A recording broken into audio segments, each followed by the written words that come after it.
I am transgender. Growing up, it was scary.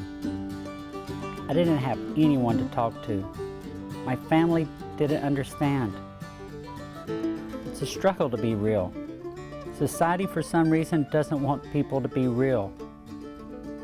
I've come across a lot of transgender children in the world, and I want to do everything in my power to make sure that they don't go through the things that I went through. It doesn't matter what gender you are. It doesn't matter what you look like. It just matters, are you a good person?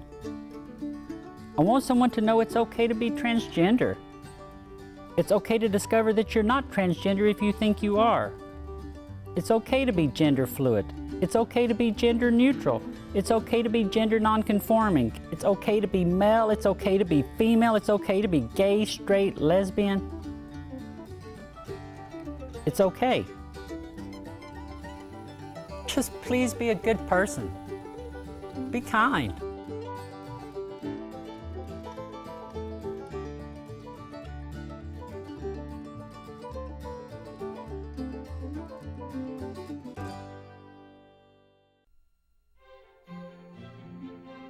My ex-wife and I are now very good friends.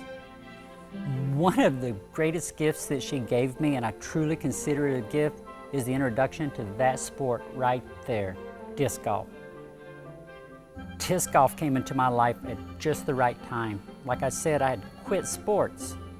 I was no longer an athlete.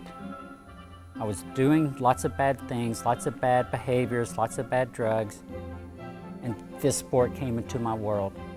It's a very simple sport to play. All you have to do is pick up a Frisbee, go find a course that is near you, and start playing the game. It is played exactly like regular golf. You've got a disc instead of a golf club. You've got a basket instead of a hole in the ground. You've got a tee box that you throw the disc from. This is your target, and instead of playing in 300-yard, 400-yard, 500-yard holes, you're playing 300 feet, 400 feet, 500 feet holes. Just like regular golf, you've got drivers, you've got putters, you've got mid-ranges, and you have tons of challenging shots to make. Baseball is easy compared to this sport right here. I have never mastered this sport, and every time I think I do have it mastered, reality sets in that I have a long ways to go. It offers me three things that I find so valuable to my life. I love watching things fly. That's the athlete in me. I love nature, thanks to my grandmother. And I love the community of disc golfers.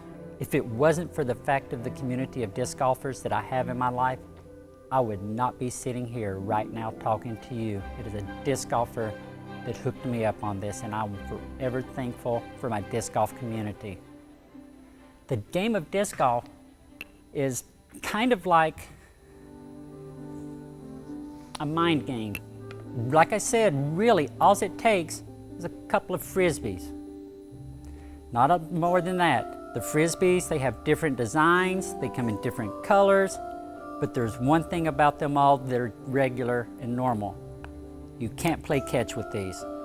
They're hard as a rock. You'll break your fingers with them. These are not the Frisbees that you play with in your backyard. These take athleticism to throw. These take coordination and they take skill. And these things can be thrown a long ways. I was talking about the difference between a putter and a driver. You can see the thickness difference. This is a putter here, just like in regular golf, you've got a putter, and this is to be used to finish the hole. As you get closer to the target, you throw the Frisbee in the hole. Winner, winner, chicken dinner, you do the dance and everything like that, and you go on to the next hole. The drivers, the ones that you throw off of the tee box, they're just like in regular golf. Everybody loves smashing the long drive. Everybody likes to stand back and go, look how far I just hit that, or look how far I just threw that. There are people that can throw these discs 500 feet. There are people that can throw these discs like a baseball. They can throw them sidearm like some kind of crazy pitcher from the old days. There's all kinds of different ways you can throw these things. Me personally, I can throw the thing about 270, 280 feet, which is fine. It gets me through all of the courses around here, and it's so much fun. I truly, truly, truly recommend that anybody that is looking for a new sport to play, to try this one out. There's a lovely sound it makes when the disc hits the basket. Music. I'm always hoping to hear that sound, and I hope to one day see you on the disc golf course where you will come play this sport with me, because I'm telling you, it truly is a wonderful community of people that will become your family. Disc golf, though, is also one of those sports that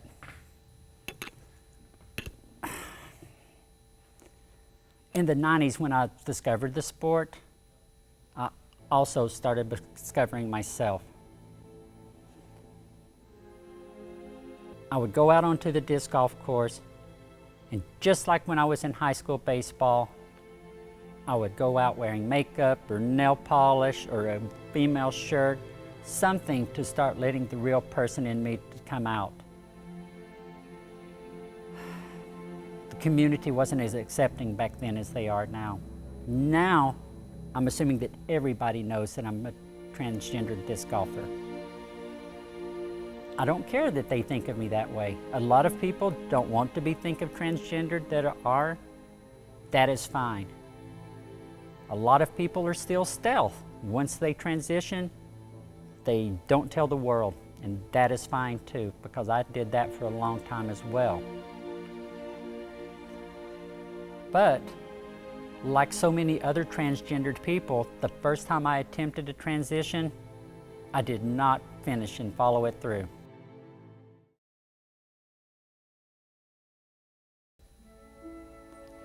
I started to transition in '96 for the first time. I had done lots of electrolysis, and electrolysis is basically where some person with a very sharp needle sticks that needle into a hair follicle, wires and contraptions running down to the ground, and they step on this little button, and then you get zorned right in the lip. And man, does it hurt. There is nothing pleasant about it. It is straight up, you're being electrocuted. But this is what the technology was at the time. And I would religiously go to this. Twice a week, I would go to electrolysis. I would come back and my face would be all red and swollen, and it was obvious that something was going on with me. At that same time, I started hormones.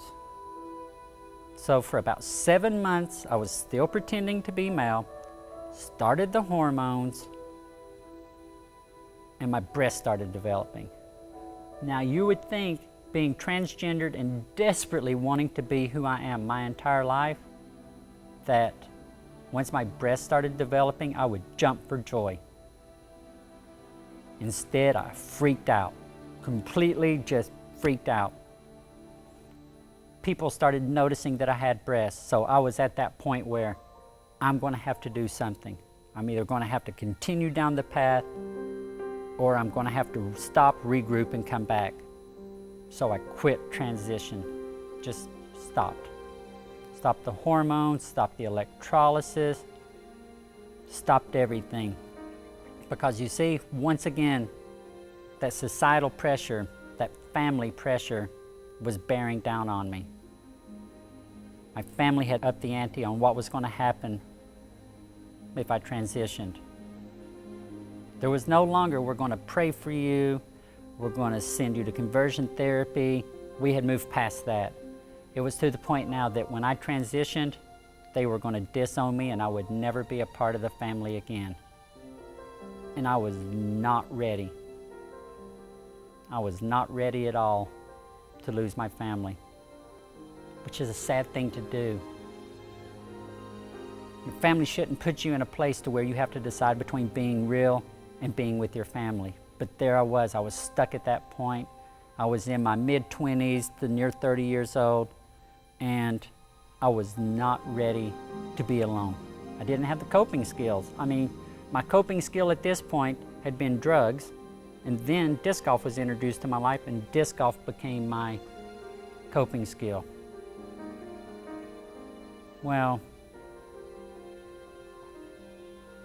like I said, the people in disc golf weren't that accepting at the time.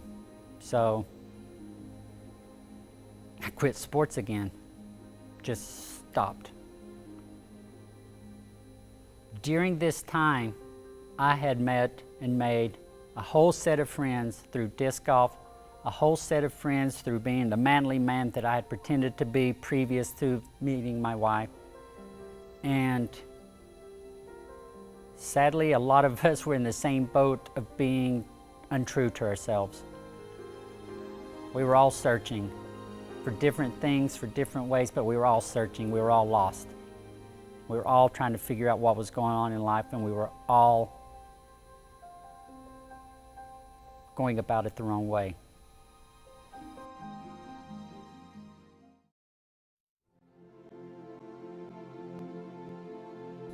Being the avid male enthusiast hunter that I was at the time, because I mean, that's the thing about being transgender.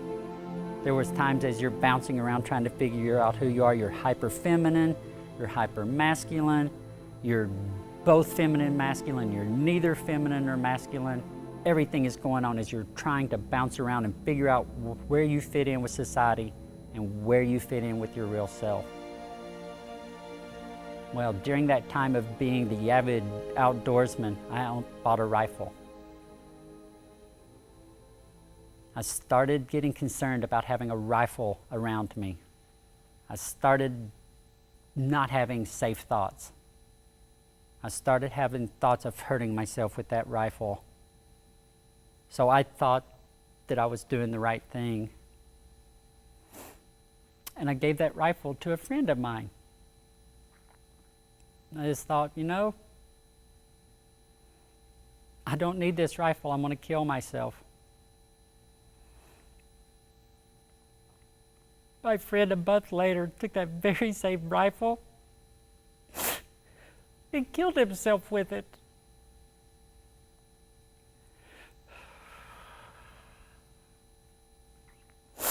I really wished I had given him that rifle. I know it is not my fault that he committed suicide. I know that was his own demons that he was battling with and he had given up. But damn, I wished I hadn't given him that rifle. That's one thing I didn't need to deal with. After that happened, I really became alone.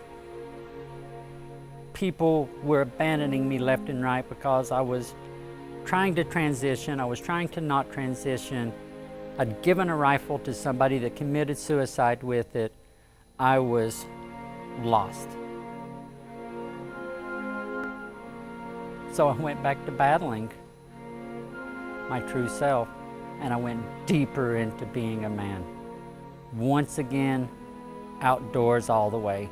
Bought the four-wheel drive truck, bought the ATVs, just anything I could think of that I thought a man would want. And I would go at it. The whole time I was there, I knew it was fake. I knew that this was not who I was, but I was scared. I was afraid of myself. I was afraid of losing my family. I was afraid of being afraid. I don't know, I was just afraid. I was still battling internally. Still battling internally.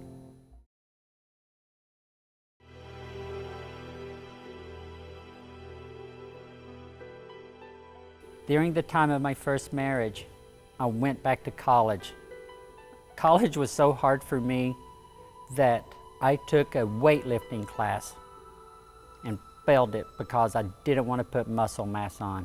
I signed up for the class at the time thinking, you know, I'll go pump iron, I'll get ripped, I'll do everything, send the testosterone just oozing through my body, and that would make me become a man.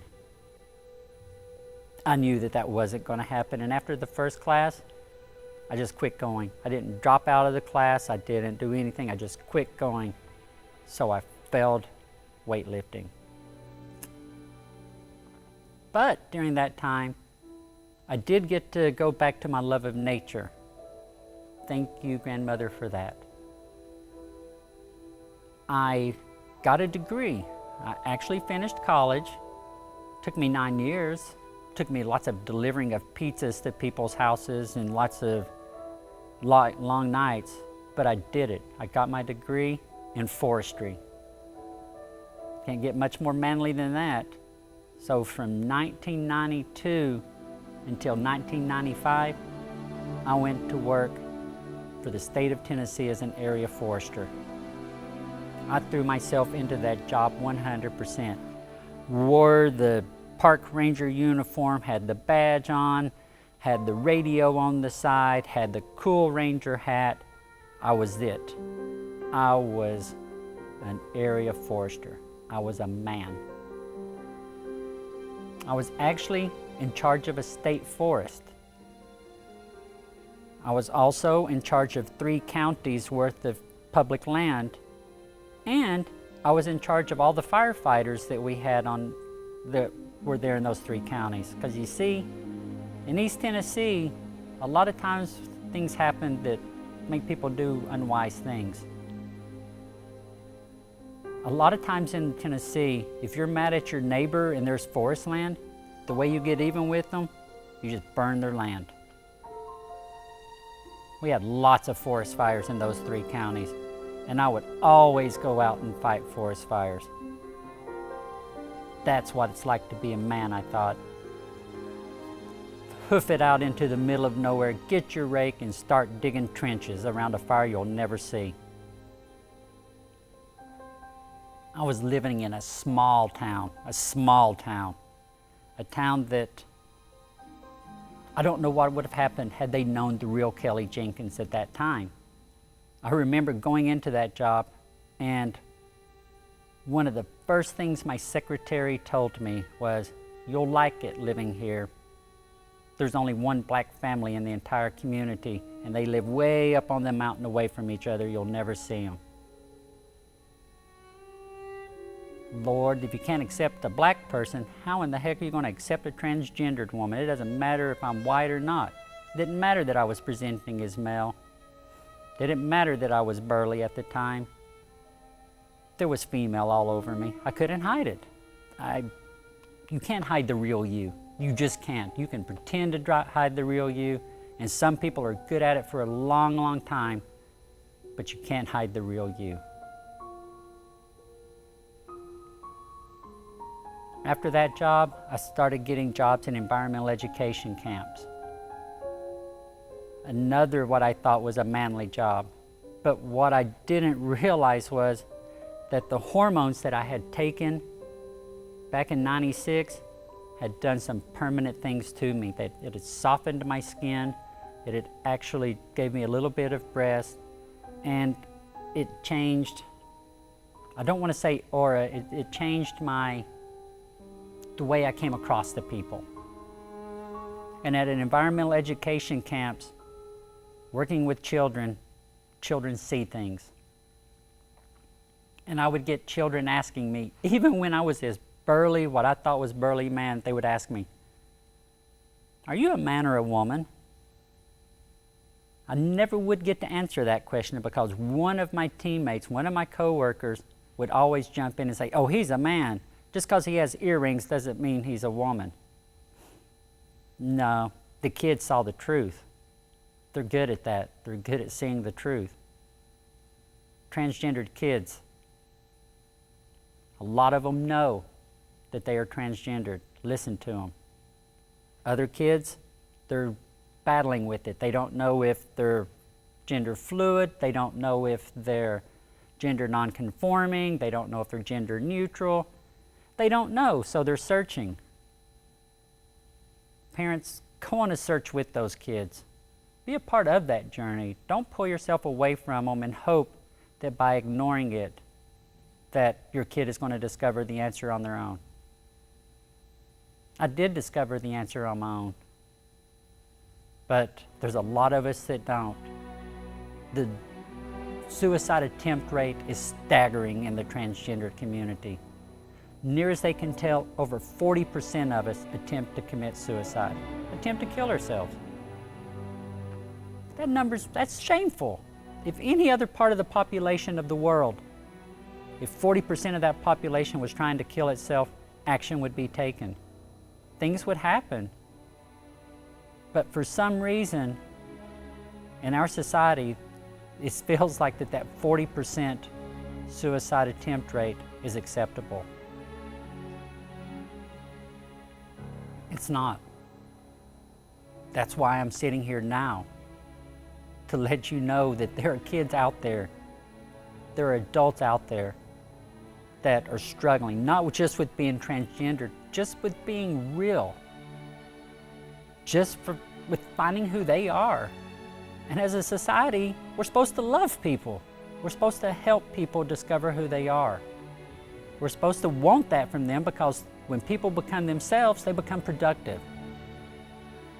And a lot of transgendered people are not productive members of society because a lot of times we're not accepted.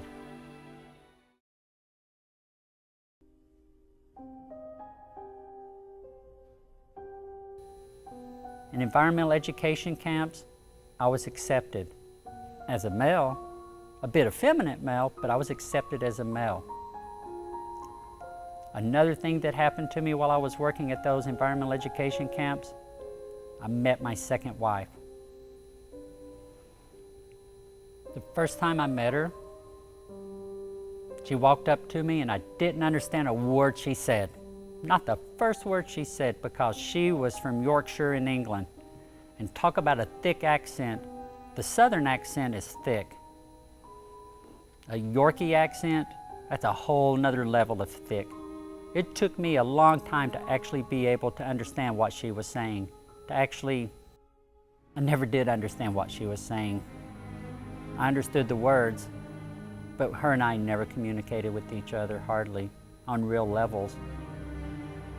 She knew that I wanted to be a woman also. That's the one thing I can say about both of my marriages. I gave them the heads up ahead of time.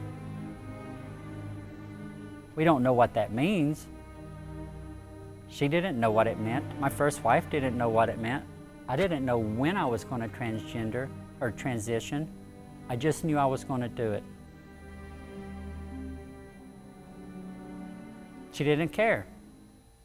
So, in the year 2000, I moved to England with her. Whole new chapter of my life. Everything's going to be great again. Hallelujah, hallelujah. I've met a woman and I am going to be a man. I'm going to move across an ocean to be a man. 12 months later, we're separated. I'm living on my own in England with no wife. But something crazy happened again. Inspiration hit me. And while I was there, I went back to college for a second time, and I actually got a teaching license. That teaching license has been a blessing to me, but you know, it has also been a curse, because as good a teacher as I am, as much as I want to be around children, as hard as I've trained for it, there was always this part of the population in the school system that were not comfortable with me. And I would lose my jobs a lot. A lot. While I was in England, that last year after my marriage had failed, after I'd finally got a teaching license to do what I thought was going to be my passion, I rediscovered myself and I rededicated myself to transitioning. I transitioned in a big way.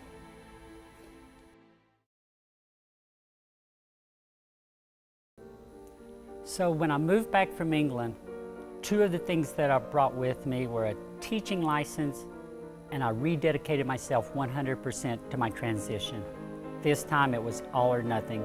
Either I was going to transition and get it done right, or I was going to be a lost soul for the rest of my life and was not going to be happy. So I chose the option of rededicating my life to transition. I can't believe anybody chooses to be unhappy. I'm assuming that most people in life want to be happy. And I had to do it. Society was sitting there telling me, no, you've got to be unhappy. Well, they weren't saying I had to be unhappy. They said that I had to believe that there were two genders, and I was a male. I've given up on that thought. I knew I wasn't a male. I wasn't going to push that envelope anymore. I wasn't going to challenge it. I knew that I was a woman, and I brought that back, and I brought that determination back with me from England. So when I moved back, I started electrolysis again, and for over 2 years, twice a week, I did electrolysis. $60 an hour, $120 a week for 2 years. Best money I ever spent.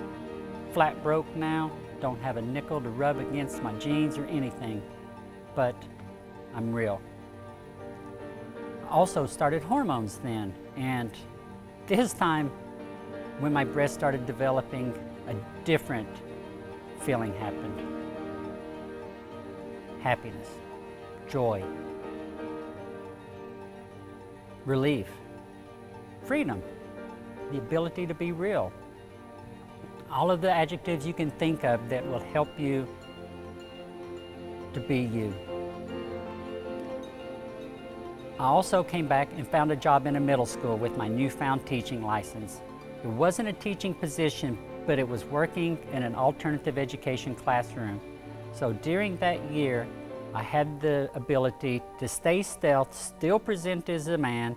Electrolysis was happening regularly.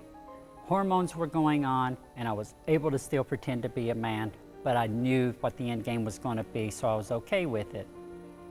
At the end of that school year, my aunt, who was a lifelong teacher, just like it seems like everybody in my family is, found me a job in Knox County Schools in Tennessee as a middle school teacher at Northwest Middle School. I thought that I'd had it made. Here was a good teaching job. Here was the chance for me to show the world that I was a fantastic teacher, and here was a chance for me to make money, because money is not a bad thing when you are transitioning. As a matter of fact, you can't transition without money. That's one of the things about it. A lot of insurance companies do not help people that are transitioning. We scrape by, we save money, we work jobs, we do whatever it takes to transition. You have to. You're at this point in your life where, what are you going to do? You can't hide anymore. So I went after it. This job at the school that my aunt found for me, I was an 8th grade science teacher, and I loved it.